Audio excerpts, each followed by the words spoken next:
فخر علینا، میں پہلے تو جو سہیل وڑائچ صاحب نے ایک جو واقعہ بیان کیا جسٹس نسیم حسن شاہ والا کہ یہ جو ایڈ ہاک ججز لگائے جاتے ہیں وہ چیف جسٹس کی مرہون منت ہوتے ہیں، اس لیے وہ آزادی سے فیصلہ نہیں کر سکتے. میں ان سے جو ہے وہ ڈس ایگری کرتا ہوں، اور جو بھٹی صاحب نے بھی جو باتیں کی ہیں ان سے بالکل جو ہے وہ متفق نہیں ہوں. جو انہوں نے وہ کہا ہے کہ یہ ججز جو ہے وہ چیف جسٹس کی مرہون منت ہوتے ہیں. دیکھیے میں بھی آپ کو ایک ایگزامپل دیتا ہوں ایڈ ہاک جج کی. میر ہزار کھوسو کو لگایا تھا جسٹس سجاد علی شاہ نے جو ایڈ ہاک جج کے طور پہ. ان کا اس ٹائم یہ کیس چل رہا تھا محترمہ بے نظیر بھٹو صاحبہ کا، جو 26 ججز ہائی کورٹ میں اپوائنٹ کیے تھے اس حوالے سے. تو وہ بھی یہی سمجھ کے آئے تھے کہ چیف جسٹس کیونکہ ان کو ایڈ ہاک جج کے طور پہ لگا رہے ہیں تو وہ ان کے حق میں ہی وہ فیصلے میں جو ہے وہ ہاں سے ہاں ملائیں گے. تو میر ہزار خان کھوسو صاحب نے جو ایڈ ہاک جج لگے تو انہوں نے جو اپنی ججمنٹ تھی اس میں وہ چیف جسٹس سجاد علی شاہ کے خلاف انہوں نے فیصلہ دیا. اس کے بعد جو چیف جسٹس سجاد علی شاہ تھے انہوں نے الجہاد ٹرسٹ کیس میں جو ہے وہ ایڈ ہاک ججز کو غیر قانونی اور آئینی قرار دے دیا تھا. تو ایسا نہیں ہے کہ جو ایڈ ہاک ججز ہوتے ہیں وہ چیف جسٹس کی مرہون منت ہوتے ہیں اور انہی کے مطابق ہی فیصلہ دیتے ہیں. جہاں تک بات ہے یہ اپوائنٹمنٹ کے حوالے سے ایڈ ہاک ججز کے حوالے سے، دیکھیں اس میں پورا آپ نے بھی بتایا کہ جوڈیشل کمیشن میں ایک تو چیف جسٹس ہوتا ہے، 3 سینئر موسٹ جو سپریم کورٹ کے ججز ہیں وہ بھی اس کے ممبرز ہوتے ہیں، بار کا ممبر ہے، اس کے ساتھ ساتھ جو لا منسٹر ہے اور اٹارنی جنرل ہے. تو یہ پورا پینل ایک جو ہے وہ اس میں اگر کسی کو اعتراض ہوتا ہے ججز کے اوپر اس طرح تو وہ اس کو ریجیکٹ بھی کر سکتے ہیں. تو جہاں تک میں دیکھتا ہوں کہ یہ ایڈ ہاک ججز کے حوالے سے یہ جو جوڈیشل کمیشن ہے اس میں یہ متفقہ طور پہ ہی یہ معاملہ ہو جائے گا کیونکہ اس کی ریزن جینون ہے. دیکھیں ایک تو جو بھٹی صاحب اور یہ جو کانسپیریسی تھیریز وہ کر رہے تھے کہ مستقبل میں ایسے کیسز آ رہے ہیں، یہ ہو جائے گا وہ ہو جائے گا. پہلی بات تو یہ ہے کہ یہ کل سے جو پی ٹی آئی نے یہ پروپیگنڈا کیا اور ایک کنسپیریسی تھیری کہ پتہ نہیں یہ چیف جسٹس کیا کرنے جا رہے ہیں جو 4 ایڈ ہاک ججز کو لا رہے ہیں. اس میں دیکھیں پہلی دو جو پوائنٹس ہیں نا، پہلا ہے ایک یہ جو مخصوص نشستوں والے کیس کے حوالے سے کہ اس کا فیصلہ پلٹ جائے گا، یہ چیف جسٹس میجورٹی میں آ جائیں گے. پہلی بات تو یہ ہے کہ ریویو میں وہی 13 ججز ہی کیس سن سکتے ہیں جنہوں نے پہلے فیصلہ دیا ہے. تو یہ 4 ایڈ ہاک ججز کا جو ایک ڈسکشن چل رہی ہے وہ ویسے ہی ریلیونٹ ہے. دوسری بات ہے کہ یہ جو اور کوئی مقدمات آنے ہیں اس میں جو ہے یہ پھر chief justice P T I کو یا اس طرح کا وہ کوئی فیصلے کر دیں گے. تو اس میں دیکھیں یہ جو بینچ بنانے ہوتے ہیں یا بینچ کی کانسٹیٹیوشن ہے وہ 3 رکنی جو ہے وہ پریکٹس اینڈ پروسیجر بل کے بعد 3 رکنی ججز کی کمیٹی بناتی ہے جس میں قاضی فائز عیسیٰ صاحب ہیں، جسٹس منیب اختر ہیں اور جسٹس منصور علی شاہ ہیں. اگر وہ میجورٹی میں ہے، وہ کوئی اس طرح کا قاضی فائز عیسیٰ کوئی اس طرح کی کوئی کام کرنے جا رہے ہیں تو وہ اس کو ویسے ہی وہ بینچ میں جو کانسٹیٹیوشن ہے اس سے وہ ریجیکٹ کر سکتے ہیں. تو یہ تمام تر جو ہے سازشی تھیریز ہیں. جہاں تک بات ہے کہ یہ جو لگائے کیوں جا رہے ہیں، اصل میں ماضی میں بھی ایسا ہوا ہے. 22 اب تک جو ہے 22 ججز کو جو ہے وہ ایڈ ہاک ججز پہ لگایا گیا 2021 تک. لگایا کیوں جا رہے ہیں؟ دیکھیں ہر ایک چیف جسٹس جو ہے وہ اپنی لیگیسی چھوڑ کے جانا چاہتا ہے کہ وہ جب آئے تھے اپوائنٹ ہوئے تھے اس سے ایٹ لیسٹ کم جو ہے وہ جو کیسز کی پینڈنسی ہے اس کو کر کے جائیں تاکہ یہ نہ ہو کہ اس کے جو کیونکہ لیگیسی میں یہ نہ آئے کہ ان کے دور میں تو جو ہے کیسز کا فیصلہ ہی نہیں ہوا. تو قاضی فائز عیسیٰ کے ابھی 3 ماہ رہ گئے ہیں. یہ جو ایکسٹینشن یا جوڈیشل پیکج کی بات کر رہے تھے بھٹی صاحب بھی، دیکھیں اس میں بالکل لاجک نہیں ہے کیونکہ چیف جسٹس نے جو ہے وہ ایک تو جوڈیشل کمیشن کی میٹنگ میں تمام ججز کے سامنے ایک کلیریفائی کر دیا کہ وہ کوئی ایکسٹینشن نہیں لینا چاہتے. اٹارنی جنرل کے ذریعے بھی اگر اتنے بڑے عہدے کے اوپر ایک شخص بیٹھا ہوا کہہ رہا ہے کہ میں ایسا نہ کوئی میں ایکسٹینشن لینے کے وہ نہیں کر رہا، تو پھر میڈیا کے اوپر یا کسی کی ایسی خبر کے اوپر میرا خیال ہے کہ میں اس کی بات کے اوپر یقین کروں گا جو اس عہدے پہ بیٹھا ہے اور اس نے اتنے بڑے پلیٹ فارم کے اوپر یہ بات کی ہو. تو یہ ایکسٹینشن والے معاملے کے اوپر کہ یہ پتہ نہیں شاید یہ اس وجہ سے یہ ساری ارینجمنٹ ہو رہی ہے، تو میں نہیں سمجھتا کہ یہ تمام تر یہ ساری کی ساری کنسپیریسی تھیریز ہیں اور صرف ریزن یہی ہے کہ وہ یہ چاہتے ہیں کہ جب ریٹائر ہوں 3 مہینے رہ گئے ہیں کیونکہ ان کو زیادہ تر ان کا جو ٹینیور ہے وہ سیاسی مقدمات میں ہی الجھائے رکھا گیا ہے. تو وہ اب یہ جو آخری 3 مہینے ہیں اس میں یہ چاہتے ہیں کہ جو پینڈنسی ہے کیسز کی وہ بیک لاگ کم کیا جائے ایٹ لیسٹ تاکہ یہ فیوچر میں جو ہے اس کو. ٹھیک ہے سر. سہیل صاحب جی، فخر درانی صاحب کو بالکل اختلاف کا حق حاصل ہے، لیکن میں تھوڑی سی اپنی وضاحت ضرور کرنا چاہتا ہوں. وہ وضاحت یہ ہے کہ پہلے جب سجاد علی شاہ صاحب چیف جسٹس بنے وہ اس وقت محترمہ بے نظیر بھٹو اور پیپلز پارٹی کے حامی تصور کیے جاتے تھے. چنانچہ میر ہزار خان خسرو بھی جب جج بنائے گئے ہیڈاک وہ بھی پیپلز پارٹی کے حامی تھے. بعد میں سجاد علی شاہ صاحب جب پیپلز پارٹی کے خلاف ہو گئے اور صدر فاروق لغاری کے ساتھ مل گئے تو میر ہزار خان خسرو تو وہیں رہے. تو اس لیے میر ہزار خان خسرو نے اپنی اسی نظریے کے مطابق فیصلہ کیا جس پر وہ ایڈھاک جج مقرر ہوئے تھے. بس میری اتنی سی وضاحت تھی کہ ایڈھاک ججز کو دوسرے پرماننٹ ججز کے برابر کبھی نہیں سمجھا گیا اور نہ وہ ہوتے ہیں. کچھ کہنا چاہتے ہیں فخر؟ دیکھیں میں یہ سمجھتا ہوں کہ یہ جو ان کی اپوائنٹمنٹ ہے جو ایک پرماننٹ جج ہے اس کو بھی وہی جوڈیشل کمیشن اپوائنٹ کرتا ہے, وہی آگے پھر پارلیمانی کمیٹی اس کو انڈورس کرتی ہے ایڈ ہاک ججز کو بھی. اگر ایسا نہ ہوتا تو ان کے پھر فیصلوں کی کوئی وقت ہی نہ ہوتی. تو یہ ان کے یہ ایسا نہیں ہے کوئی کانسٹیٹیوشنل اس کے اوپر. ہاں یہ ضرور ہے کہ کانسٹیٹیوشن میں ججز کا ہے ایڈ ہاک ججز کے حوالے سے نہیں ہے. بات کریں وہ بالکل صحیح. سہیل وڑائچ صاحب اس پہلو کو ٹچ کر رہے تھے جو ابھی ہم پہلے بات کر رہے تھے کہ سیاسی عنصر اس کے اندر کتنا ہو سکتا ہے, اور اس وقت جس وقت یہ بات کا انہوں نے حوالہ دیا بے نظیر بھٹو والے کیس, تو اس وقت کیا سیاسی پہلو تھا پیچھے یا بیک گراؤنڈ پیچھے کیا تھا, اس کی آپ کچھ وضاحت کرنا چاہتے ہیں؟ بالکل. دیکھیں اگر یہ جج کو وہ چیف جسٹس لائے تھے نہ کہ محترمہ بے نظیر بھٹو صاحبہ لائی تھی, تو وہ چیف جسٹس کے ہی جو جس کی وجہ سے لائے تھے وہ ان کے ساتھ ان کو کھڑا ہونا چاہیے تھا. اگر اس لاجک کے ساتھ ہی وہ جو سہیل وڑائچ صاحب بات کر رہے تھے, نہ کہ وہ ان کی پولیٹیکل نظریات کیا تھے, تو ان کو بطور ایک جج لگایا گیا تھا نہ کہ ایک سیاسی اس کے طور پر لیڈر کے طور پہ. اور علینا یہ بھی عرض کر دوں کہ وہی میر ہزار خان خسرو بعد میں پیپلز پارٹی ان کو کیئر ٹیکر گورنمنٹ میں بھی لے کے آئی تھی. سلیم صافی صاحب سے ان کی رائے جان لے سوال کے اوپر. دیکھیں میں تو کافی عرصے سے یہ مطالبہ کرتا رہتا ہوں ایک طالب علم کی حیثیت سے کہ پاکستان میں ایک آئینی کورٹ ہونا چاہیے, کانسٹیٹیوشنل کورٹ ہونا چاہیے, کیونکہ آپ دیکھیں کہ ہماری عدالتوں کا تقریباً 90% وقت جو ہے وہ سیاسی مقدمات پہ ضائع ہو جاتا ہے, اور جو انصاف کے منتظر لوگ ہیں وہ کوئی 20 سال سے انتظار میں بیٹھا ہے, کوئی 40 سال سے انتظار میں بیٹھا ہے, کوئی 30 سال سے انتظار میں بیٹھا ہے.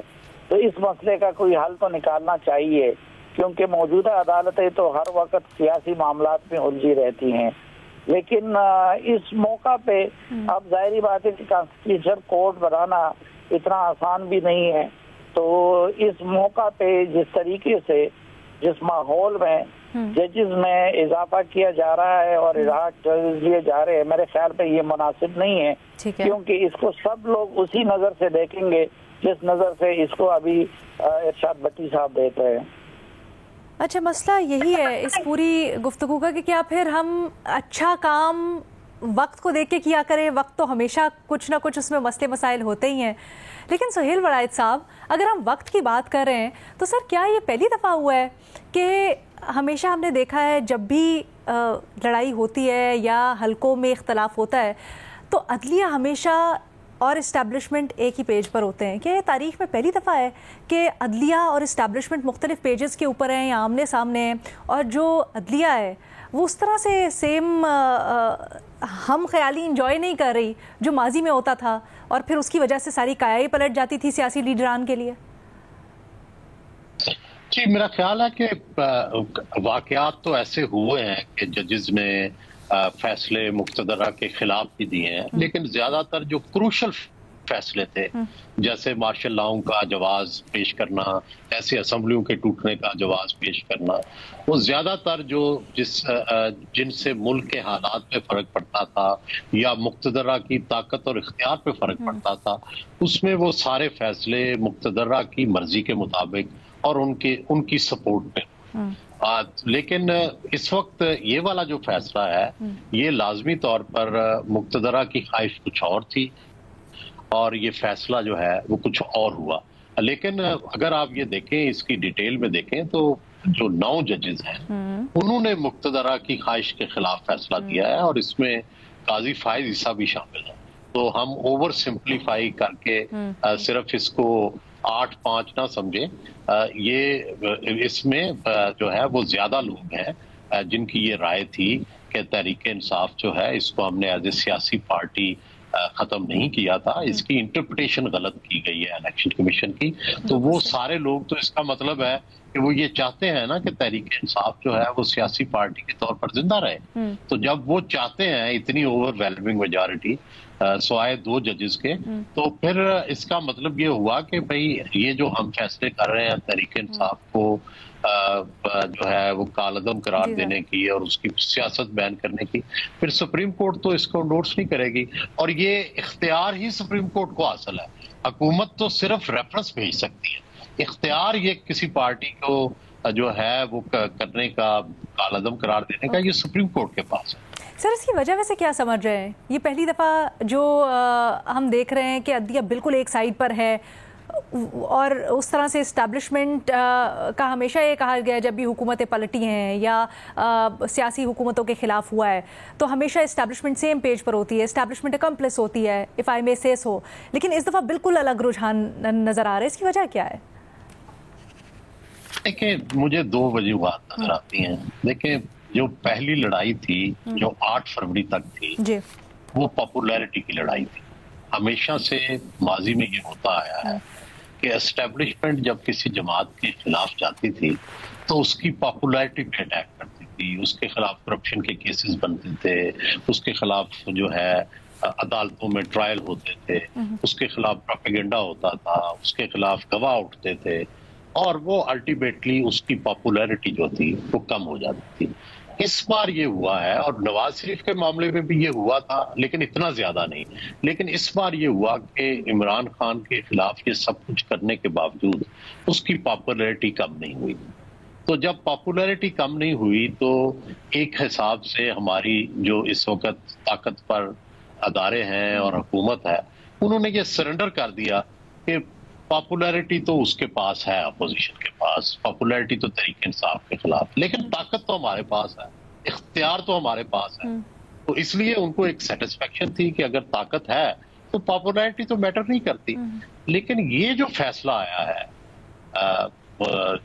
13 جولائی کا, اس نے اس دفعہ اسٹیبلشمنٹ کے اور حکومت کے اختیار پر جو ہے وہ اٹیک کیا, اور اس لیے اب زیادہ خوف یہ ہے کہ یہ اختیار پہ اگلا حملہ بھی ہوگا سپریم کورٹ کے ذریعے, اور اگلا حملہ ہوگا, اور یہ نہ ہو کہ مقتدرہ کا جو سارا اختیار ہے وہ چھینا جائے. تو یہ لڑائی ہے کہ کیا عدلیہ جو ہے وہ مقتدرہ کا جو اختیار ہے وہ چھین پائے گی, اور کیا جو مقتدرہ ہے وہ اپنا اختیار جو ہے عدلیہ سے زیادہ وہ رکھ سکے گی یا نہیں رکھ سکے گی. یہ اصل لڑائی ہے. سر ویسے آپ اس لڑائی کو کس طرح سے ٹرن آؤٹ کرتے ہوئے دیکھ رہے ہیں؟ بڑا تجربہ رہا ہے, آپ نے بڑے وقت آتے جاتے, دور آتے جاتے دیکھیں, آپ کیسے؟ لڑائیوں کا تجربہ ہے آپ کو؟ بڑا لڑائیوں کا تجربہ ہے سر آپ کو؟ نہیں, میں تو زندگی میں ہمیشہ لڑائیوں کے خلاف رہا ہوں, اور لیکن دیکھیں لڑائی کا نتیجہ کوئی بھی پہلے سے نہیں بتا سکتا. اس کی وجہ یہ ہوتی ہے کہ لڑائی میں کس کا ہاتھ کہاں پڑ جائے یہ نہیں پتا ہوتا. لیکن لڑائیاں بری ہوتی ہیں ملک کے لیے. فرض کریں اگر عدلیہ جیت جاتی ہے تو اس کا مطلب یہ ہوگا کہ مقتدرہ کا اختیار کم ہوگا, مقتدرہ پر جو ہے وہ پابندیاں لگیں گی. تو ظاہر ہے اس سے ٹھیک ہے, ہو سکتا ہے کسی پولیٹیکل پارٹی کو فائدہ ہو سکتا ہے اس سے جمہوریت کو بھی فائدہ ہو سکتا ہے اس کی سویلین آزادیوں کو بھی فوری فائدہ ہو. لیکن یہ بھی ڈر ہے نا ہمیں, تو یہ بھی رہا ہے کہ یہاں عدالتی مارشل لا بھی لگتے رہے. ہم نے تو افتخار چودھری کو بھی بھگتا ہوا. تو سر وے آؤٹ کیا, اگر آپ مختصراً بالکل بتا سکے تو.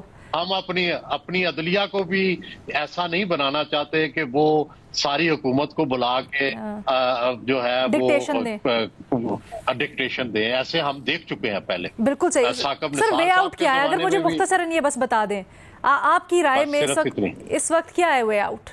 کچھ سمجھ آ رہا ہے؟ اس کی صرف اور صرف ایک ہی طریقہ ہے, مصالحت اور مفاہمت آئین کے ذریعے. آئین کے اندر جو لکھا ہے سب اس پر چلیں, ایک ہی متفقہ دستاویز ہے اس پر عمل کریں, بس باقی سب ٹھیک. بٹ اس وقت بڑا مشکل نظر آ رہا ہے ہونا, لیکن اگین مشکل لیکن امپاسبل نہیں. بھٹی صاحب جاتے جاتے, کیونکہ آپ نے سوشل میڈیا کا حوالہ دیا تھا سر, آپ نے تو کہا سوشل میڈیا کے اوپر لوگ رائے کا اظہار کریں. میں اس سے تھوڑا سا اگر ایڈجیکٹو اس میں ایڈ کر لوں سر, ایک طوفان بدتمیزی ہے